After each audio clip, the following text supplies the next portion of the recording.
The button. Oh, I see. Yeah. All right, and we are live. Hello, everybody. It's Al Simpson. I do Vampires in New Jersey, among other things. I have a Kickstarter right now going, so I'll talk about that a little. But usually at this point of a Kickstarter, I get tired of talking about myself, and I want to know what other people are doing. So we're lucky enough tonight to have Renee Rocco here. I met her at one of what was the event, Renee? I forget. Was it Trenton Punk Rock? Trenton Punk Rock. Yeah, and we started talking just in general about writing and what she's gone through as an author, and I found it incredibly interesting. She's actually going to be at the next Vampires in New Jersey Con in April 13th, which will be a lot of fun. And I wanted to, have a conversation with you, Renee. Thanks for coming. Thanks for inviting me. I couldn't wait to talk with you. I was waiting all week. um, Tell me about how you got into this and about what you're doing. Sure. So I write dark romance. It's edgier than regular romance, and I started off writing vampires, paranormal romance. There And you a go. friend of mine, she suggested that I send. This was back in 2003. She Right. suggested that I submit to a boutique publisher. And I thought I was writing to just a regular author, like just like another author. And it turned out it was the executive editor. And that was right after Christmas. And within 3 days, I was a published author. I got my contract, I signed it up. So that was pretty cool. And then, That's miraculous. yeah, it was That's an awesome. amazing story. I love that. Well, okay, so thank you, but I didn't read my contract, which was I advise everyone now, don't do that. Read your contract Yeah. fully. Yeah. Which ended up it worked in my benefit because the publisher was awesome and I had a great experience. Right. And then from there, I ended up doing cover art and editing, and then I opened up my own publishing house, which I then sold. Was I owned it with my husband, and in 2014 we sold it to Kensington Publishing, which is where I work now. And on the Awesome. side, I got back into writing. Awesome. I mean, that's an incredible story. What Thank is it? I look at the covers of your books. They're sexy covers. They're interesting. I'm drawn to read. I don't read much when I'm writing because I don't want to subconsciously steal something. I do that too. So I'm always a little paranoid about that. But your books, I do, I am going to sit down and get into them. Thank you. Um, what inspires you as far as, subject matter? Um, hmm, music. I have to go with music. If I hear a song, I could plot a whole book just off of a song. Which the first book of my series, Masters of Mayhem, that book is Rape. I was listening to Five Finger Death Punch, and I thought of a whole series off of Five Finger Death Punch, off of the song Bad Company. There you So go. yeah, it's music. Yeah, yeah, music. Yeah, it is very inspirational to me too. Um, wow, music. So, But the so funny thing is, I can't write to music. I have to. I just realized, actually last night, brown noise. I plug in my AirPods. They're called, yeah, right. AirPods, and I just listen to brown noise, and I was able. I wrote last night more than I have written probably in like 2 weeks. So Really? yeah, Wow. because it kind of blocks out like everything, and it like Yeah. puts you in like where you are. So it's Create your own space. yeah. Yeah. Well, an author, Amo, I believe that's how you pronounce him, Amo Jones. She had suggested writing with brown noise. I was like, oh God, like really, it's not gonna help. But it does. It like really puts you in like the moment because the whole world goes away. I'm gonna have to try that. I usually find a really quiet spot, and my wife's from Czech, so my in-laws have this space on their property where it's overlooking the town, and it's like so serene and quiet. I usually write in the summer there when we're there for like a week or so. Oh, But that's nice. yeah, it's inspirational, but it's so quiet that my mind starts to wander, and then I start writing all kinds of stuff. I like Um, what you write. I love vampires. So I love that you're in the comic book world. That's really cool. yeah, it's kind of crazy because my wife and I and a partner did films and commercials, and then when I was working on my doctorate, that was a horrible writing experience because you're right and people tell you how bad you are all the time. But I wrote Vampires in New Jersey to kind of get away from the other stuff, fantasy wise. And, it turned into its own thing. And in my chair, my wife was like, "Oh, you got to bond with this guy. He's never going to pass you if you don't, start to understand each other." So, I sent him one of the comic books, probably I guess the first one. And he was like, "You're going to be a doctor one day, but this Vampires in New Jersey thing, I really, it's got something." That's So, awesome. and it just keeps going. I mean, I know. I see how many people like they love you. It's the coolest thing. it's weird to me because I never thought. Well, yeah, I collected comics when I was a kid, and then of course when I went to college, I developed other interests, and you know, to come back once you do film, it's like, well, I want to block a scene, and it's an easy way to pitch a film. I pitched Vampires, I think, to Columbia Pictures and Really? Wizard World in 2018. They were having a pitch fest. But no real decision makers, just people listening. Yeah, But that's not. it was a good exercise for me. Yeah, You know, yeah, but yeah, it's easy to pitch somebody in Hollywood or somebody who does films with a comic or a graphic novel because they can the scenes are blocked out in a way. It helps. yeah. Not necessary, but it helps them visualize. Well, that's what Um, I told you when we met. Is like I want to move into your world, into the comics and graphic novels. I would love to do stuff like that. please I have do. like, I don't have an artist. I mean, I Well, can't even stick figure. I work with a ton of them. So when you're ready, just let me know. I'm ready. I have characters. I have books that the first books that I published, I took them out of print and I shared them on Patreon, and I got pretty good feedback. Nice. From when they were published, and people not telling me I should bring them back. But I don't want to bring them back as books. I want to bring those characters back in a graphic novel. That's good. That's Yeah. good. I always tell people think of your work a lot of different ways when you're Mhm. creating your IP because there's no way that the person that wrote Legally Blonde said, "Oh, this will be a musical on Broadway." I I mean, there's know, no right? way, I saw that. you know. So, I mean, you kind of have to say to yourself, what if this was an anime? What if this was, kind of broaden your view in a way. Don't change your IP, but kind of think, No. what would it be like if I did this? Or what would it be like if I did that? Because you never know where things are going to go. You Well, know, I write like very larger than life male characters, like the typical anti-hero. night. And I think that would translate really well um, into a graphic novel or even a comic that would have appeal for people in my community, the romance community, Right. and in the comic community. And Yeah. I really want to give that a try. Like I said, I just need an artist because I really can't draw at all. Yeah, I can't either. I'm not an artist. I'm just a writer. Oh, And see, now I didn't realize that you didn't do the artwork. You're no, I do a lot, but I don't do that. I guess if people think I draw this thing too, they must be like, this guy does everything. He's yeah, yeah, yeah. crazy. He's a madman. No, I'm a writer, and I wrote the initial draft, and I got an artist, and the artist was like really not good, inconsistent. Like it looked this way, page one, and then the characters looked that way, page two, and a lot. Sometimes it's like a group of artists are working together, and they don't tell you that they're a team. And my wife looked at it. She's like, you can't put this out. She doesn't read comics, but she's like, this guy looks like this on this page, and he looks like that on that page. She goes, look, you're gonna do it. Don't do a sucky comic. Get a good artist. So she actually picked out a guy that drew for Marvel, which I didn't even know.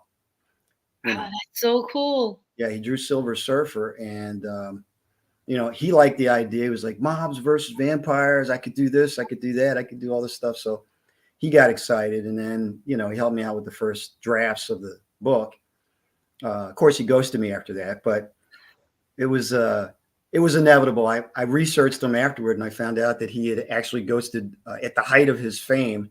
He was drawing Walking Dead and Silver Surfer, and he ghosted Oh, Marvel. It was one of the great, that's weird. Like, why would you go great. small? Yeah, it was like one of the great. This was early 2000s, like one of the great myths or something. Like if you search his name, it was like 10 greatest ridiculous things that happened with comics, and he was like number 8 or something. Oh And wow, yeah. I would, yeah. Why would you go well, small with artists, people? artists, every artist, they get anxiety about things, and he had anxiety attacks about how famous he got as quick as he got, and he just pulled back. But he did write a letter, actually a public letter apology on the internet, apologizing to Marvel, listing Really? all the problems he had. Yeah, his name's Mahathir Bawang, Oh, I'm and definitely gonna Google that. That's like yeah, that's like really cool. yeah. If you're out there, Mahathir, I love you. Come back anytime. But he did do the basics for the first three issues, which was nice. So when I took it to the artist that does it now, it was laid out already. So that really got me started, Yeah. and he helped me develop, the characters. Oh, let's try this look. Let's do that. What do you think it is? So it was fun. Well, But yeah, my character's a vampire, so they would get along well. yeah, yeah, it's challenging. But yeah, when I see your books and your covers, I'm just like amazed. You've done like a lot of work. How long have you been at it? Um, since since I was 10. I've been writing since I was 10, but I've Wow. been in the industry since 2003. Yeah, I Okay. think it's 2003 or 2004. So All a right. long time. And you, I'm you, you, old, so and you never did a comic convention? You never did a okay. comic?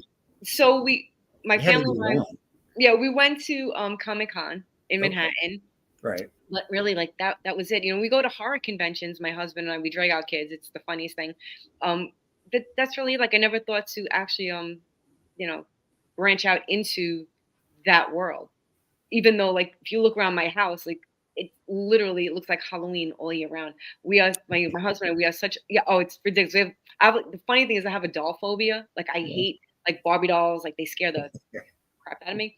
But living dead dolls, like the gory dolls, I'm not afraid of those. So I'm so steeped in horror, and I don't know Yeah. why. Like I never thought to you know put a toe in, but Yeah. it's time. So I said to Yeah. myself, once I turned 50, I was going to try like everything, and now I'm 50, and I just want to I want to branch out and do more. Yeah. With me, it was I was doing one of my first Comic Cons, and the guys from New Jersey HorrorCon saw me, and they were like, "Hey, we're gonna have our convention here next year. Would you come?" And I was like, "Yeah." And I never thought, I thought comics. I didn't think horror. Yeah. You know what I mean? But then you start realizing all the different ways you can go with it. And I do.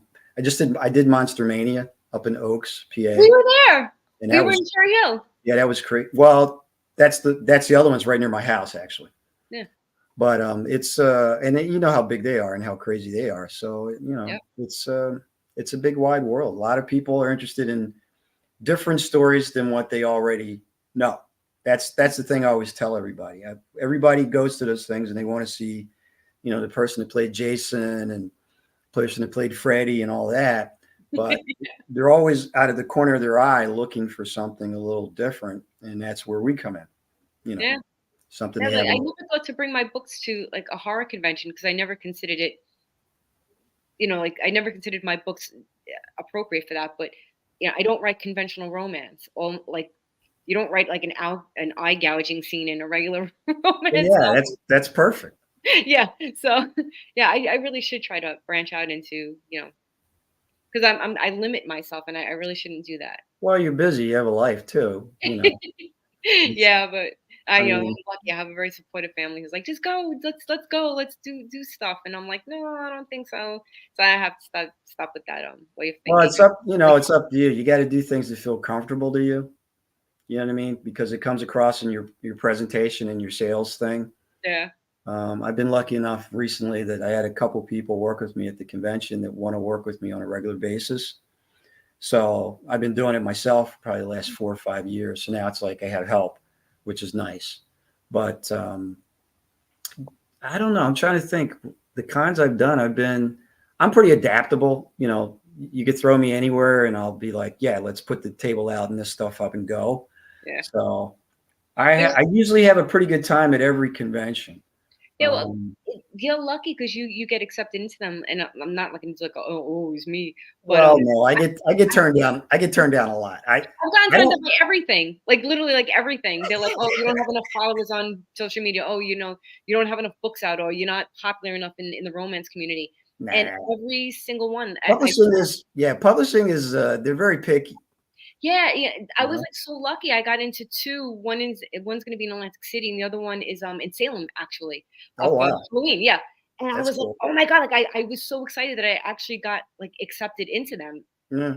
It's so That's good. yeah, Yeah. I I really need to, and I like doing that, like, I like being around people, and, it's a fun environment, so I'm really gonna, branch out and, see if I can get into horror conventions, because Yeah. I would love to do stuff like that, so Yeah. Well, anything I can do, let me know thank you. because we need new stories. We need Yeah. new ideas, and I think that's the one thing that I liked about the Vampires in New Jersey convention was it was all indie people, all different types. So it was indie film, indie books, indie comics, and then the vendors were indie, and then the people who went really like to buy stuff really appreciated indie people. So it was like a love fest. I mean, it was like the vibe was like everybody was very happy, and it was very cool. I mean, the fact it was in a club helped. There was a bar in every room, but I can't wait. I can't yeah, wait for April. yeah, it should be a lot of fun. I'm going to start really ramping it up after probably the holidays. But yeah, it was just a very very positive vibe. That's what everybody said. And Oh, that's awesome. When you have yeah, when you're among that, and you're a part of something where everyone's having a good time, everyone's excited to be there, it makes all the difference. yeah, it felt like very supportive just in general and appreciative of what people do that's different. You know, everybody kind of, I guess, in the '60s they used to say, "Let your freak flag fly" or whatever. Yeah. Everybody kind of cut loose. We had the Terrifier 2 people there, which was fantastic, Yeah. and they They're were gonna be in April, yeah, right? They're gonna be, yeah, they loved it. They're like, "When's the next one?"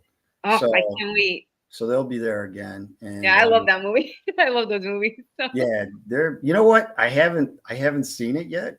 oh no, I you ha have to watch it. I know, I know. Well, it's weird because when I meet people, it's like they're known for something, and then I'm like, well, if I watch it, then before I, really meet them, I might have an opinion, or you know what I mean. I Yeah. didn't want it to feel weird. I just wanted to feel natural, and at this point, it's natural. So I think I can probably sit through it and be enjoy it just for Yeah. what it's worth. But before the event, I was like, oh, I don't want to be like weirded out because I'm like, this is so great, and you guys are here, and I get all speechless and weird. Well, But I met Doug Bradley, Pinhead, yeah. and I Oh yeah, lost that's right. Yeah.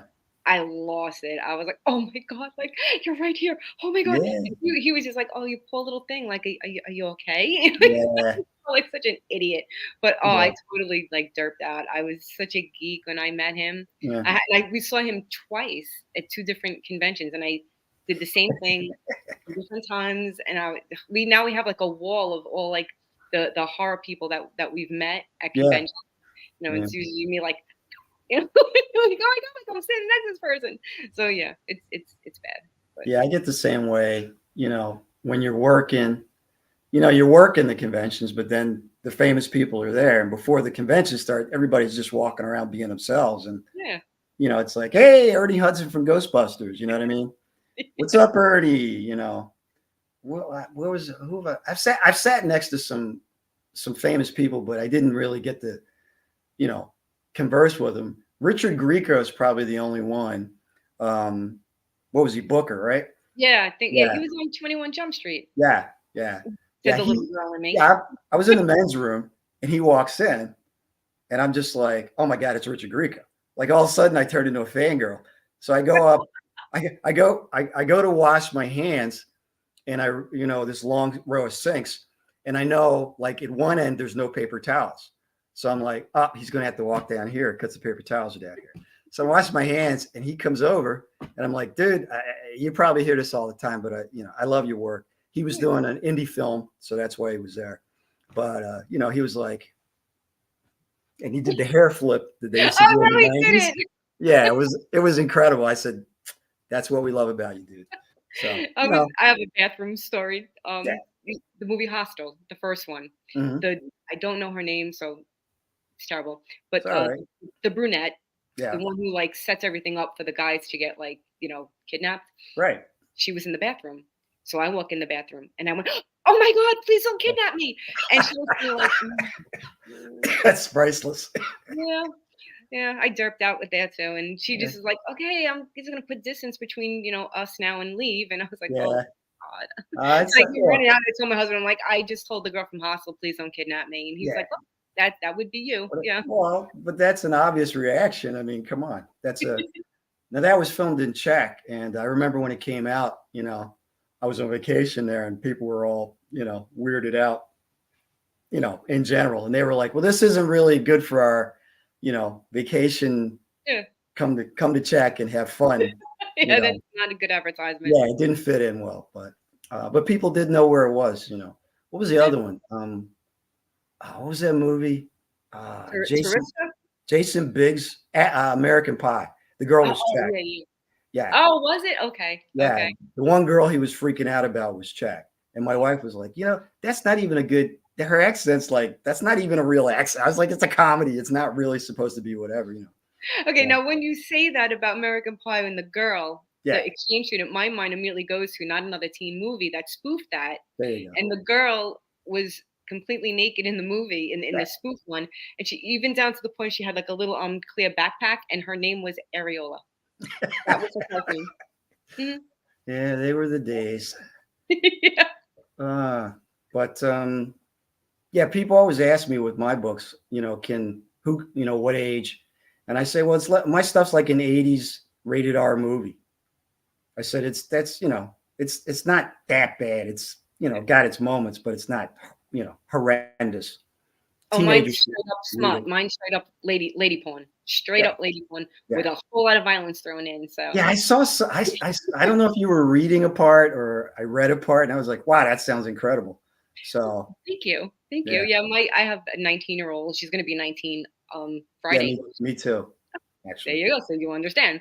And I still won't. I'm not comfortable like with her age group reading, even though it's like above Yeah, 18. I'm like, oh no. yeah, yeah, yeah. And like It's I still, can't imagine like still her and her close. friends like reading my books, and it's like, oh no, please don't. We were in Barnes and Noble, and they have a whole little romance indie table, Right, and one of the books was Haunting Adeline by H.D. Carlton. right. And I was like, no, get that out of your hand. You can't even look at that. And because no matter where you open that book, it's going to be in something like, inappropriate that I don't want to be standing next to her when she's like flipping. So, of course, Yeah, she yeah, does open the book. She's like, oh my God. I'm like, I told you, yep. put it down. Yeah, it's weird because with this, which one? This one behind me.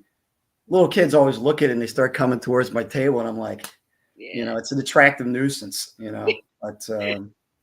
But they bring Well, their moms, and then their moms start talking, and then they buy something. So well, growing could up, my could, one of could be my good. favorite comics was Lady Death. I loved her. Yeah. Oh my God. I was so upset when they discontinued her. I was like, no, not her. Well, he's huge on Kickstarter. Is he? Yes, I didn't I'll send you like please. I don't think I've done a podcast with Brian Polito, the guy he created, but You have to. him and his wife do a Lady Death Kickstarter probably every 4 or 5 months, and they gross probably over 100 grand with each one. Wow. So it's a huge. I mean, it's a continuous huge industry. I'll send you a link to the Kickstarter, Please. and he has a store, and No, I didn't know he had a store. yeah, Where? yeah. I mean, he has a store online. Oh, okay, okay. No, my husband, he knew someone who was closing a comic book store. So for Valentine's Day one year, he came with like a crate of Yeah, all Lady Death stuff, and I was like, oh my yeah. God. I was like, oh, I was flipping out. Yeah. So yeah. Yeah, I No, actually had Kara Nicole, who is a famous cosplayer and comic artist in Arizona. She's a friend of mine. The first time I met her at C2E2, she was Lady Death I'm trying to remember what for. It was for something specific. It wasn't necessarily for the comic, but it was like a version of her for, for a company. yeah. And she even had the contacts where her eyes were whited out. Oh, And that's I so came cool. up to her, and it was the first time we met, and she had just agreed to do, to cosplay my character Wanda, the vampire. And I came up to her, and she goes, "Who is it again?" She goes, "You have to get real close because Yeah, 'cause of the contact. I'm method here with these things." And I was like, "Oh yeah, I'm the Vampires New Jersey." She's like, "Oh my God, what are you doing here?" because I came from Jersey to Chicago. But yeah, she looked incredible. I'll send you a picture of that. She looked incredible. Please. You know, Yeah, I've loved her since the '90s, and yeah, right now I'm like, well, not right now. It's been a while, and I don't see it slowing down. Rocket Raccoon. Oh my yeah, god. yeah. I'm actually for Christmas I'm getting a tattoo here with Awesome. a quote of his Yeah, from Guardians of the Galaxy 3. I'm like, I am yeah. absolutely You know, it's interesting with Rocket because I know him from the comics. yeah, You know, and I know I generally know the characters. The Guardians actually came out in 1969, and it was a bunch of different characters yeah, who show up in the movie. The older Guardians, when you see them, they're the originals from the comics. But I was watching an interview with Bradley Cooper, and Stern was asking him about Rocket and all the stuff he had to do to be Rocket, and it was just amazing. He put so much into that performance, yeah. and then in the last movie, it choked me up God, I because still cry. when Rocket's friends, that happens with his friends, he screams, right? Yeah, And Stern was like, "That was incredible," and Bradley was like, "Yeah." In the studio, when I did that scream, everybody stopped at the recording place. He goes, and I was channeling.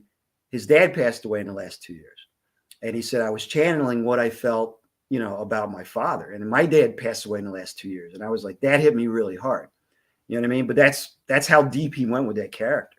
yeah, That's why it works.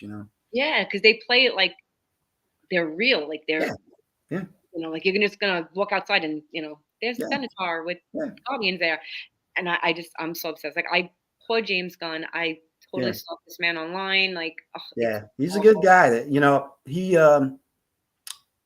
he took something that was good and And made made it it great. great. Yep. But with comic movies, what I always say, it's a lot easier taking something that people aren't familiar with and then creating something out of it, because people are very reverent or very protective of, like, Yeah. Superman, Yeah. Batman. You change the hairstyle, you change the way they walk, you change, And they don't like it. yeah, Yeah. like Iron Man. Nobody had any opinion about Iron Man because he was just Iron Man, Yeah. And then when they cast Downey, and it worked Oh my god, did it like ever. magic,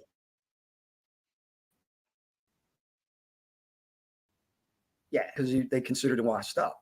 You know, Yeah. they were like, well, he had to go to jail, and he's had drug problem. What? And the director's like, look, he's Iron Man. You got to He's on trust me on this. yeah. And yeah, $29 billion later, they built an entire series of films on the guy. So it's but yeah, it's easier. What James Gunn has done, he'll be able to do with DC, with the Superman and all the stuff he's coming out with next Oh, year. I Should, can't wait should to be see very it. good.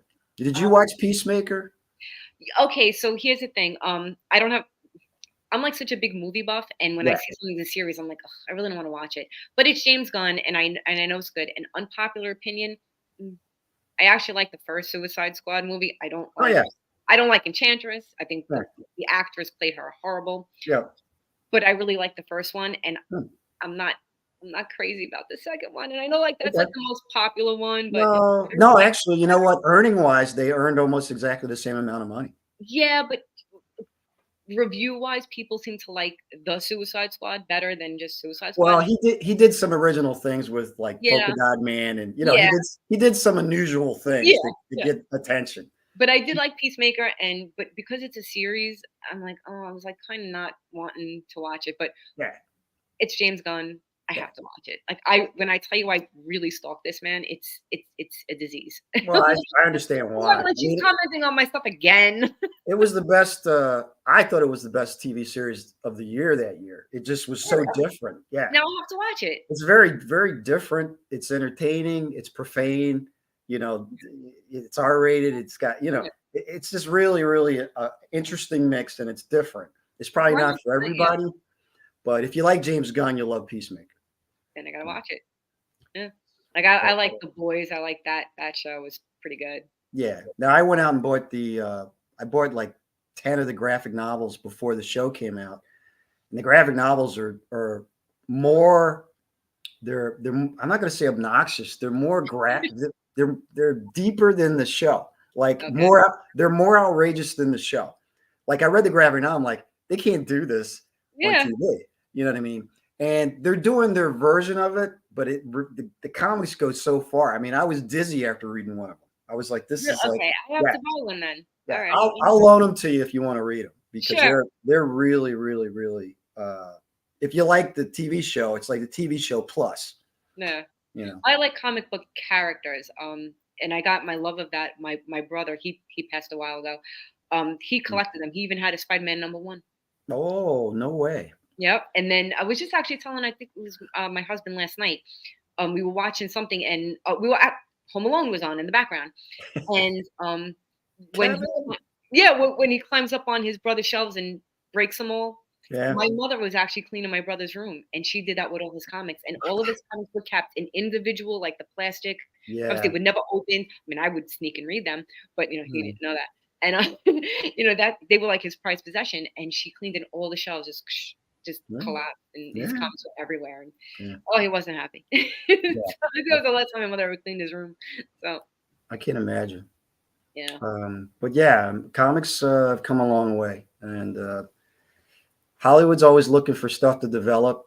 I did um, a pitch for, I don't know, I might have told you this story. Big Apple Film Festival sends me links I to think do, when we met, I yeah, think that to I do a think that's Zoom a pitch, place. and I'll send you that too. That's a good exercise. I did get a guy from Three Arts that has 22 shows on the air right now. He's reading one of my ideas that I haven't released yet. Wow, I that's actually cool. wrote it. I wrote it for a literary agent, and she turned it down. And then I was on a pitch thing with him like 1 month, and he hated all my stuff. He didn't like anything. And then I went back on the pitch thing, and at the end of it, I was thinking, I don't even have anything to pitch. And then I showed him the idea I had, and he's like, "That I'm interested in. When you get Oh, further along, send me that." And I was like, "I got 100 pages." He's like, "Send it to me. I want to review it." So, man. I don't know where it's going to go, but at least I got somebody in Hollywood actually reading one of my scripts, which is, nice. I'm Yeah, breaking through a little bit. yeah. Um, I had a friend of mine. He passed. You probably would have heard of him. Art Matrano. He was yeah, so he is the Captain Mauser from yeah, Police Academy, and very unlikely friendship because the age difference. But he was actually my very, very, very best friend up until the day he passed. wow, I actually helped him write his memoir because he broke his neck in 6 places right after the third Police Academy movie. wow, Yeah. So he encouraged me to develop a story to pitch for a show. So I did. And I sent it, was it CAA I sent it to? They yeah, were very nice. They were like, you know, screenwriting skills gotta, amp up a little yeah, bit. yeah, yeah. And I was like, oh, because he was teaching me how to write a pilot, and I guess Okay, I didn't nail it, but they did like my idea. yeah, So then I was going to write it into well, it began as a novel, and right, I don't know, it's more visual to me. So that's right, another one I could turn into a comic, graphic novel. So yeah, if yeah. anyone, if you know anyone who draws, send them my way. So All right, yeah. I know interior people, and I know a lot of cover artists, and I know a few that do interiors. So I'll connect you. thank you. But yeah, my pleasure. Yeah, it's wide open. They really do need something to develop, new ideas. They like their old ideas because they own the IPs already and they don't have to pay for them. Yeah, of course. So we'll be seeing Batman and everything, forever because Yeah, that's an idea they don't have to, who to, yeah. they already own it. So, but you know, in my case, um, I did film before, and I'm always looking to develop what I'm doing out. So, the Terrifier 2 director, I guess Damien Leone, he did an interview on Hollywood Reporter about 2 months ago, and I found it interesting because his track of how he created art with a short film, and then raised 35,000 to shoot the first Terrifier, and then crowdfunded 200,000 to shoot the second one is kind of like the track that I would take to try and get out and get some attention. So I So didn't know that that movie was a Kickstarter. I'm not even like familiar with Kickstarter. Yeah. I have to look into that. Yeah, I'm Um, on there only I'm just because like in my own little corner. I don't really look up from my own little corner. well, that's okay. There's Yeah. nothing wrong with that. I'm only on it because my fans sat me down in January 2020 and they were like, "We really like what you do. We want you to reach more people. You should do a Kickstarter." And I said, "Well, I did an Indiegogo and it lasted 3 days. It was horrible. I canceled it. And then I sent comics to the three people that signed up for it because I felt guilty, Yeah. And they were like, well, we know artists that are already popular on there and they do covers and we'll connect you with them. And you put their covers on your good comic book. And then, and I've done over 150K. I haven't looked today, but, I've done 10 Kickstarters in 3 years. Wow. So, yeah, you know, it's out there. I mean, I'm getting a group online that buys me on a regular basis through there, which is nice. Yeah.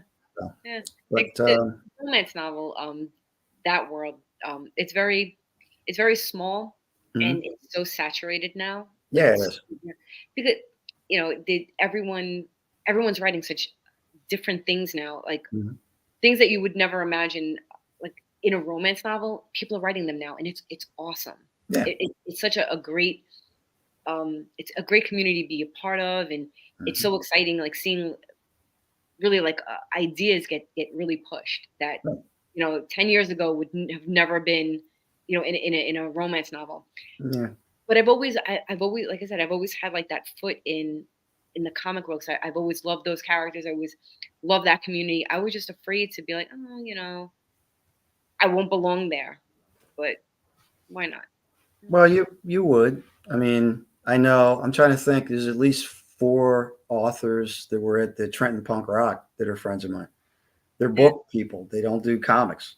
Oh no, So, I meant actually like writing for a graphic novel, like just oh, well, taking yeah. one of my ideas that I would have turned into a novel and putting it into a graphic novel rather Well, than if you're writing visually, describing things, it's that's perfect. how I do it. Yeah. So I mean, it just goes. It's like hand in glove. I mean, it'll work. You Yeah, know, you're already imagining it. You just have to find the right artist to capture what you're writing. yeah. I've been lucky enough that the guys that I've worked with, after the first one or two issues, they just kind of get it. And then once they start selling, I'm just like, keep doing whatever you're doing because I Yeah. I don't ask a lot of questions. I had one literary agent was like, I read it. I didn't get it. It didn't appeal to me. And I was like, yeah, look, I knew you were going to look for a reason not to work with me. I said, but to be honest, I don't know why they sell. Yeah. I said, I write them and people keep buying them. And that's Well, it. they're I good. said, That's why when you I, write well. yeah, I said, when they're handing me their money, I don't ask them if they like it or not. They're going to tell me if they like it or not. Yeah. One guy bought one last Saturday at Trenton Punk Rock. Some people, they see what you do and they're like, "What is this?" And he's kind of staring at me and staring at the book and staring at me and staring at the book. And I'm doing my pitch, hey, vampires, whatever, versus the mob, like True Blood versus Sopranos and all this. And you wonder if you're even getting through to people because Yeah, a lot of I know. times, you're not. They're in their own mind. Yeah.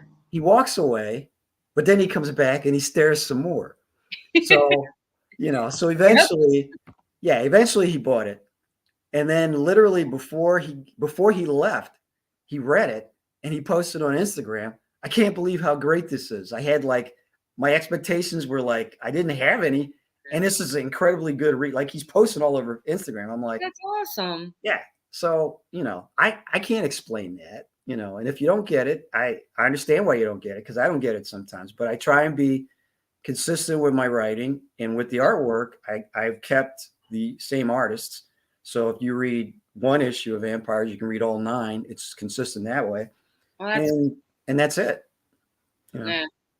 I, I had one um an editor, an agent. He's been in the industry for a very long time, but he kind of wasn't like on board with the direction that dark romance was going in. And at the yeah. time, it was like just kind of like breaking out. Like it wasn't like a popular genre now. Like it's all over, book talks all over TikTok now, which Yeah.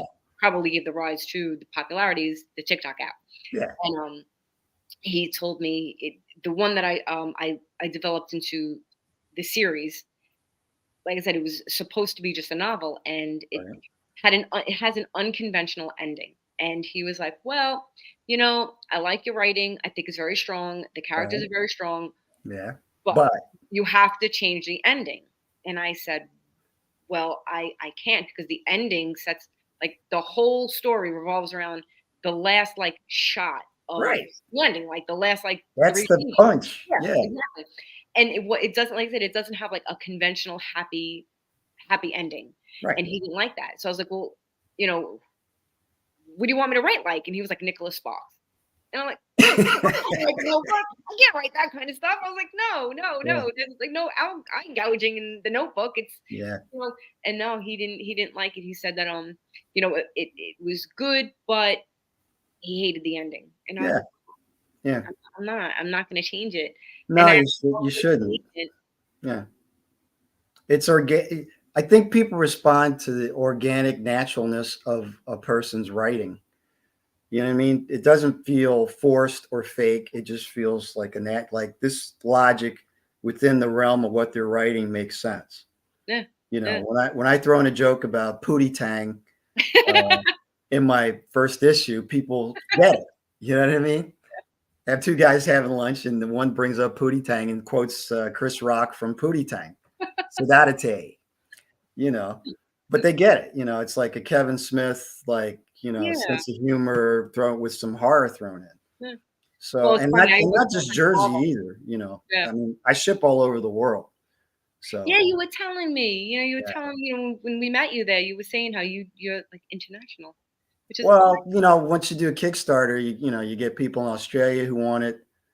Unfortunately, it's super expensive to ship to Australia, yeah, but, but they do still buy, yeah, and it's out there. It's all over the place. So it's not, that's another thing that Hollywood or people in these bureaucracies will be like, well, it's a centralized thing. You're selling from Philly to New York, and it's like, nah, I ship everywhere. It's not like they get it. You know what I mean? yeah, Anywhere the Sopranos played, which is the entire world, and people know vampires, they get it. You know. yeah. And So everyone knows True Blood too. That was yeah, what was that, like, the one of, like, the top 5 most popular HBO series. So yeah, you kind of nailed them both, yeah, which is awesome. Your pitch was fantastic. The True Blood meets Sopranos. That, like, they fight. That got me, and I'm like, we have to get this comic, and I love it. So yeah. After uh, my wife and I went to American Film Market, which is where's that at? It's not Pasadena. It's near Los Angeles, near Hollywood, and you pitch. You go into different rooms and you pitch these studios, not the top studios, obviously, but like distribution people and everything, and they always want a log line, like this meets that, yeah, so they can yeah, grasp it very quickly. So I always try and come up with that with whatever I do, so that people kind of can get it. Simplify it, make it a short statement, and then after that you can explain, yeah, yeah.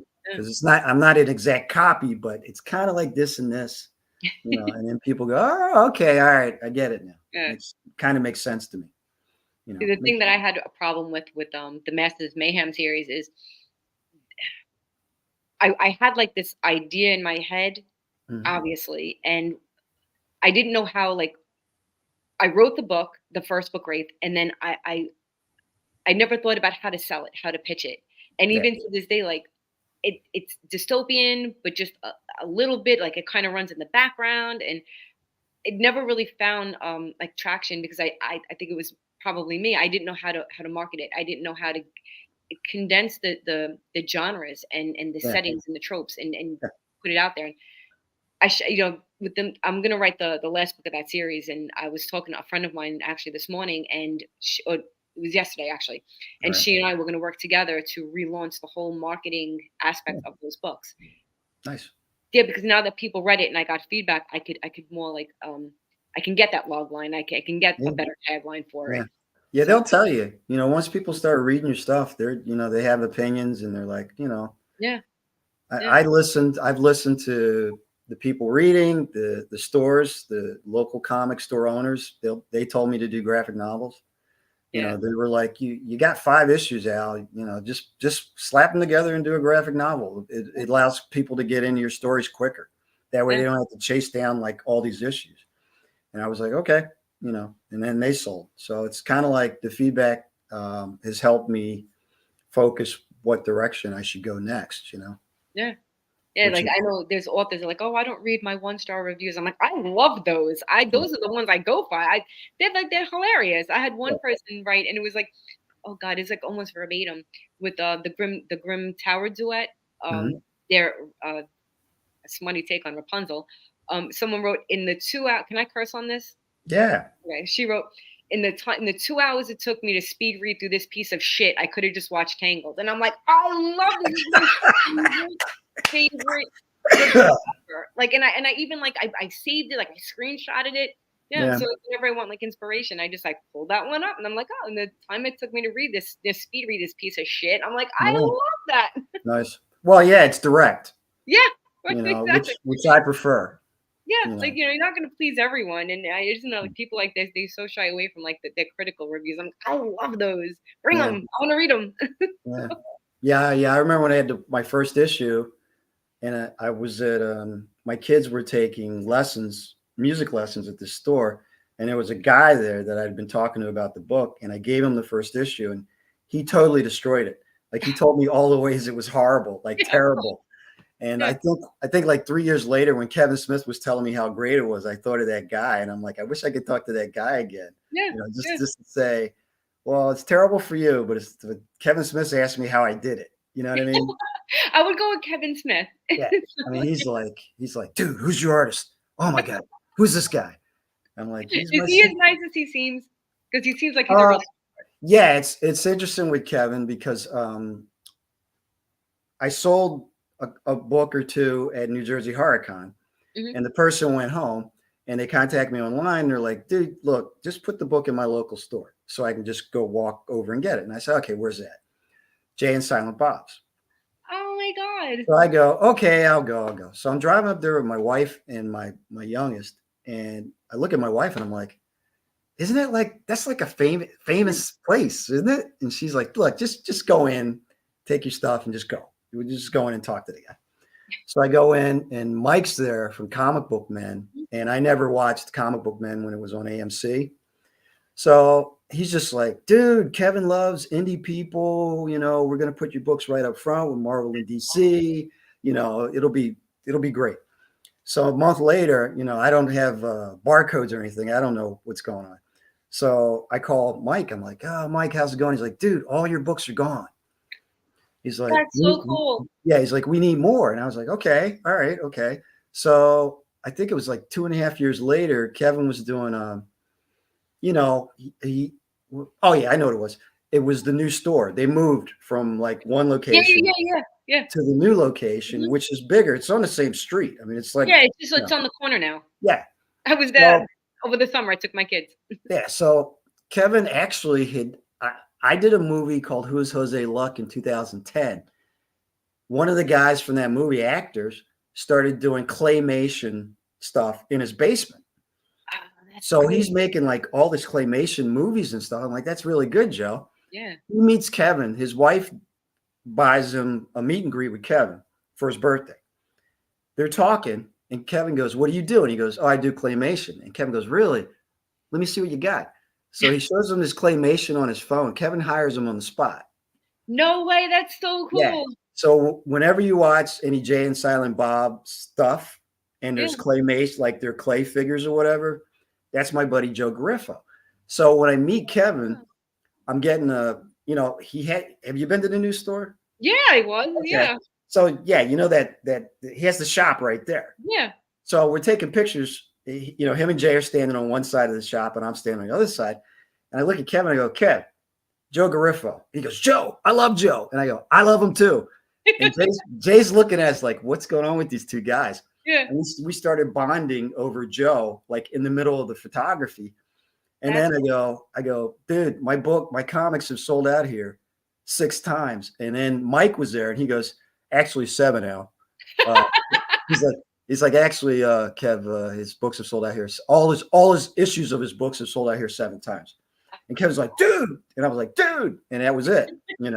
And then he pulled me aside and we just started talking in general. And I told him, I said, I do Comic Cons, and I'm a film guy too, kind of. So I get on these panels, and I look out there, and I see a sea of Kevin Smiths. I said, nobody in New Jersey ever thought they could do anything until they heard about this guy who was shooting a film on his parents' credit card and getting his friends to throw in money and all this other stuff. I go, you inspired like not just film. I said, you inspired everybody. Yeah. And he was like, dude, you're gonna make me cry. And I was like, you're gonna make me cry. He's like, let's hug it out. It was funny. We were cracking each other up, But he's a My really husband, we walk around the house going, "You will be a walrus, or you'll be nothing at all." there you go. Because I love that movie. Yeah. Yeah. He's a sincere, like he's exactly what you would expect him to be, but that's because he's like us. He's got a working class attitude. And Yep. I told him, I said, Kevin, what we love about you most is you're not on TV talking about what you're going to do. You're just doing it. Doing it. Yep. Yeah. And I said, and people in New Jersey and people on the East Coast can respect that because you're going to work. You're not like, hey, I'm doing this and I'm doing that and all Hollywood and everything, even though, he's connected. Yeah, but What I thought was funny he's after still getting his hands dirty instead of like week, sitting back and letting someone else do it. yeah, the week after he met me, like the next day, he was doing a Batman movie came out and DC had him on HBO. And then the next I day, remember that. I actually remember that. yeah, he was wearing the same jacket. I'm like, Yeah. the dude was hugging me yesterday. I said he's on HBO. Oh, you lost your audio. Oh, there you go. He was a I J. couldn't hear you for a second. Yeah, I was yelling too. I probably blew it out. He was a J-Lo and Ben Affleck's wedding the next day. Oh my God. And I was like, and the dude was just hugging me in Jersey. I was like, that is so crazy. So, and then I met him again. I met him a couple times. And next time I met him, he's like, Vampires of New Jersey guy. So I was like, oh my God, you actually kind of know who I am. I said, I'm going to pass out. But yeah, he's really nice. If you get a chance to even talk to him, Oh, I don't think I ever will, but it would be will. cool.